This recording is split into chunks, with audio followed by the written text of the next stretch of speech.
Qué gran panel para partir este segundo día del Congreso de Desarrollo Organizacional 2024. Y la próxima presentación no se va a quedar atrás, así que manténganse conectados. Andrés Puteaux es doctor en Psicología y MBA con más de 33 años de experiencia profesional. Ha sido reconocido como uno de los profesionales que ha influido en el campo del desarrollo organizacional en Chile, en la Enciclopedia de Psicología Industrial y Organizacional de SEIT.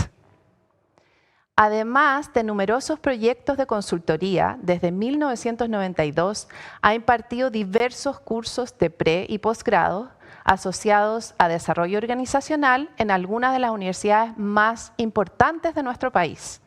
Ha publicado diversos libros y artículos, incluyendo Desarrollo y Eficacia Organizacional. Adelante, Andrés.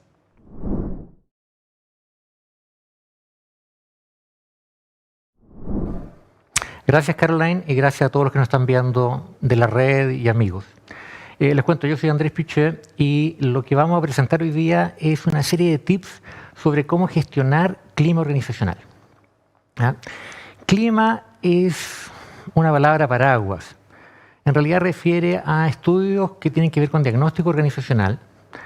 Típicamente ahí encontramos cuestionarios con muchas dimensiones, relativamente extensos, derivados del Lewis y Stinger original.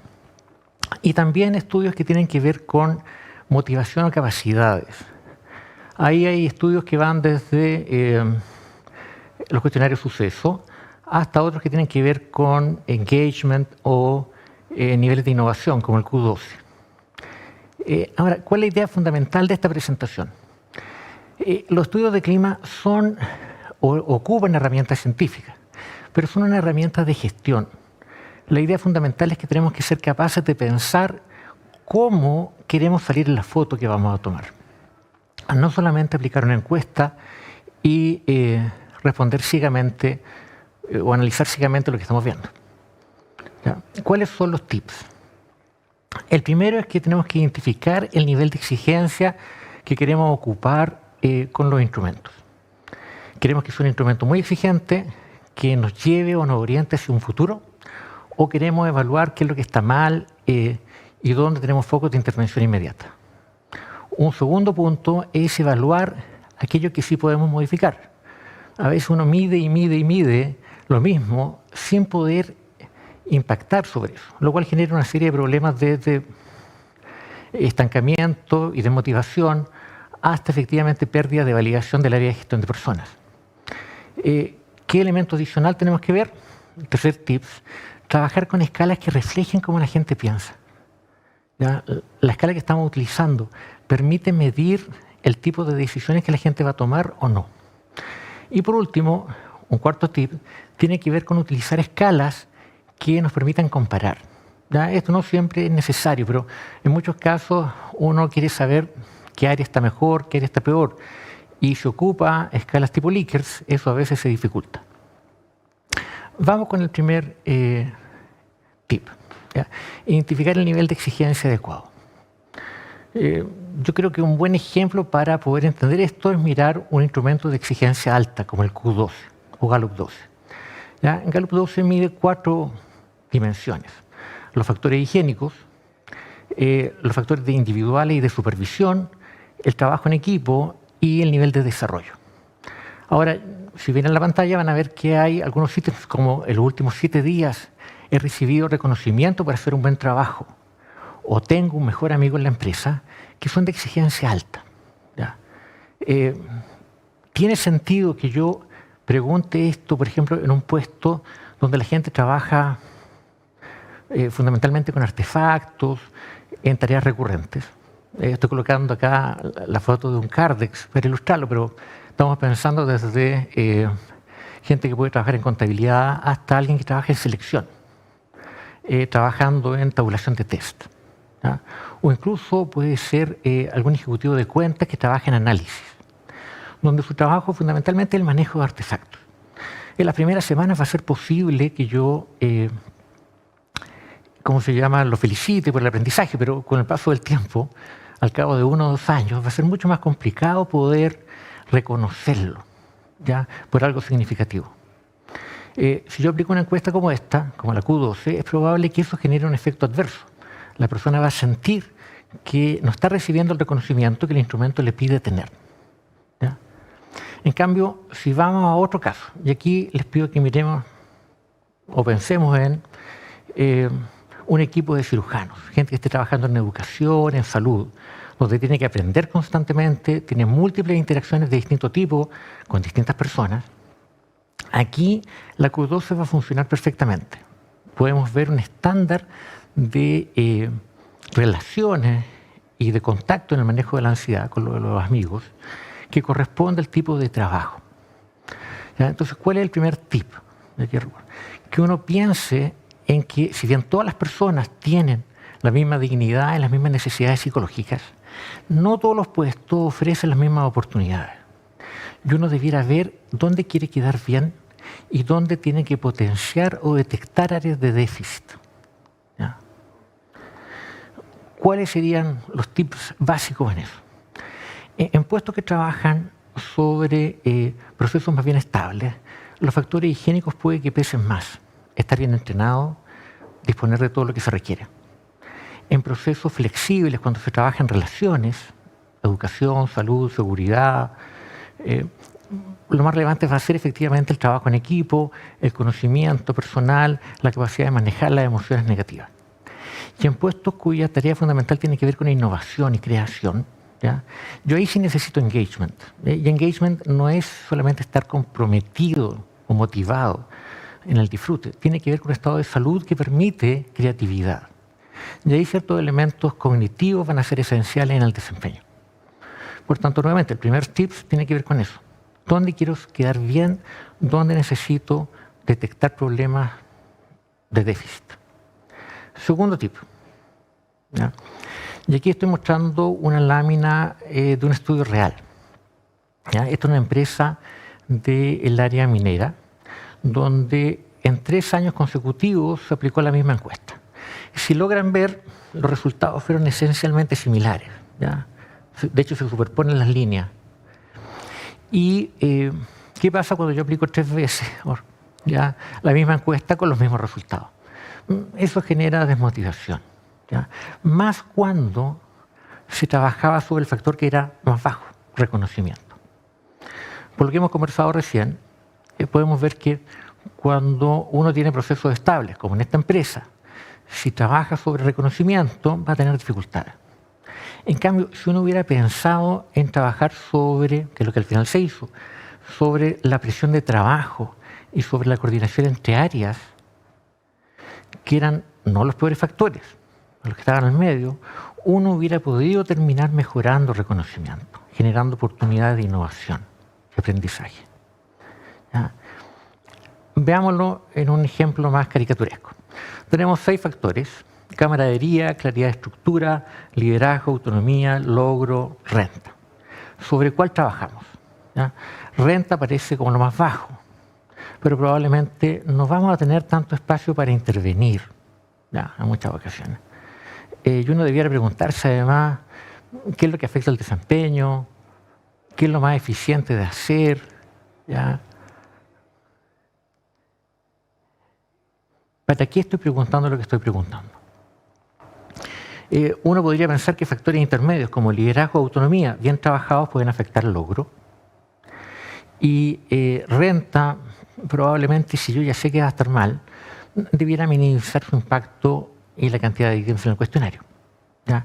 Nuevamente, no estoy obviando que haya problemas que no tenemos que hacernos cargo, pero cuando diseño el cuestionario y quiero presentar los resultados, debiera pensar sobre cómo quiero quedar y hacia dónde quiero llevar la atención, evitando cristalizar problemas. ¿Ya? Tercera idea, o tercer tip, ¿ya? Que tiene que ver con escalas que reflejen cómo se piensa o cómo se actúa respecto al problema. Por ejemplo, ¿tiene sentido que yo utilice escalas tipo Likert y después promedios o desviación estándar cuando estoy trabajando con opiniones? Y doy un ejemplo acá, miren. Supongamos que la pregunta, ¿usted cree que su jefe es justo? ¿Ya? 10 personas contestan muy en desacuerdo y otras 10 en ese grupo contestan muy en desacuerdo. ¿Ya? perdón, muy de acuerdo, muy en desacuerdo. ¿Tiene sentido que el promedio sea 3? Yo tengo un promedio, gente más o menos, en realidad tengo 2 grupos en conflicto. ¿Ya? ¿Qué es lo que tenemos que saber nosotros? ¿Ya? En general, cuando uno evalúa algo, uno lo puede evaluar a nivel ordinal o nominal. ¿Ya? Lo que tiene que ver con las opiniones, sentirse seguro o inseguro, eso es nominal. Ordinal tiene que ver con algo que te gusta más o algo que te gusta menos. Aquí estamos hablando de opiniones. Y las opiniones debiéramos medirlas como proporciones o porcentajes. ¿Qué gente está contenta, qué gente no está contenta? No tiene sentido sacar promedios, y mucho menos tratar de correlacionar cosas o utilizar estadística paramétrica. ¿Y por qué? Porque para que yo pueda trabajar con promedios, yo requiero sumar y restar. Eso significa que la distancia entre 1 y 2 es la misma que entre 2 y 3 o entre 3 y 4. Pero cuando una persona contesta en un cuestionario tipo Likert, ¿ya? Es probable que las opiniones extremas no tengan la misma distancia emocional que las opiniones intermedias. ¿Ya? No está la misma distancia entre 3 y 2 que entre 4 y 5. Eso es clave. La gente no piensa con escalas intervalares. No es como que yo diga mi marido, mi mujer, es un 5,4 como cocinero o un 3,2 como regalador de cumpleaños para los cuñados. No. La gente tiene escalas que probablemente van a ser nominales o ordinales. Es mejor que, es peor que, es de tal manera. Y ahí tengo que trabajar con proporciones. Si no, nuevamente, voy a estar mezclando a lo mejor satisfacción con la renta, con liderazgo, trabajo en equipo, y eso genera conflicto. Voy a dar un ejemplo concreto pensando en además otro tip del cuarto. ¿Ya? Cuando quiero poder comparar, ¿ya? ¿Qué escala me sirve? ¿Ya? La escala tipo Likert, como estamos viendo recién, tiene el problema de que no es una escala que yo pueda ocupar sumando y restando con precisión. ¿Ya? La tipo Likert es las escalas que aparecen acá. ¿Ya? Andrés demostró que conoce la teoría. Muy de acuerdo, muy en desacuerdo. Yo recuerdo el caso de una institución pública con unidades a lo largo de Chile, donde una unidad tuvo la mala suerte de ser la peor. Si el promedio era, por ejemplo, 3,5, ellos tenían 3,2. El que venía después venía 3,20 y tanto. Pero ser el peor era terrible. El problema es que cuando uno hablaba con ellos, ellos te decían, nosotros no nos sentimos los peores. ¿Ya? Y nuestra relación es buena. Pero probablemente eran los que tenían mayores expectativas. Por tanto, al comparar la escala, fueron más duros. ¿Ya? La escala tipo Likert no nos permite tener una precisión milimétrica en la comparación. ¿Ya? Son grandes rangos. Y por tanto, cuando lo utilizamos para comparar, puede generar errores. En cambio, las escalas tipo Goodman, de aquí hay un ejemplo. Mira, por favor, escoge la alternativa que mejor representa su opinión en relación a la posibilidad de participar. No tuvo tiempo para analizar ejemplos, analizó ejemplos y vio aplicaciones. Además de lo anterior, pudo trabajar en conjunto con otros para mejorar la aplicación. ¿Ya? Cuando yo utilizo escalas tipo Goodman, donde lo que se hace se va agregando, es posible que yo sí pueda comparar entre jefaturas, entre equipos. ¿Ya? Por tanto, la recomendación es que nosotros ocupemos escalas que nos permitan reflejar lo que la gente piensa, pero además escalas que nos permitan comparar y que a la gente le orienten respecto a lo que estamos esperando que hagan. ¿Ya? Esta lámina la agregué porque el modelo de Reichel, que se ocupa mucho, le recomendaría trabajar a alguien en esta empresa. ¿Ya?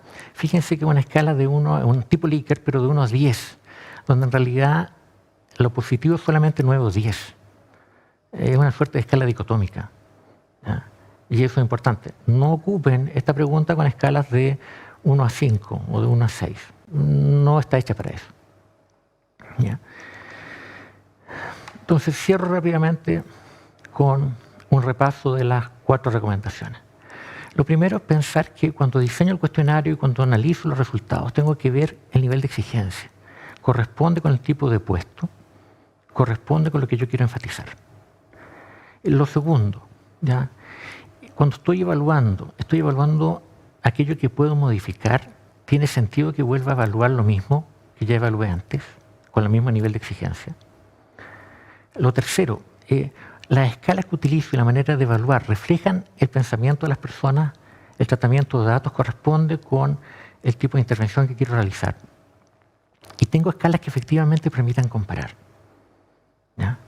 Y no estoy castigando a gente por las expectativas que pueden tener.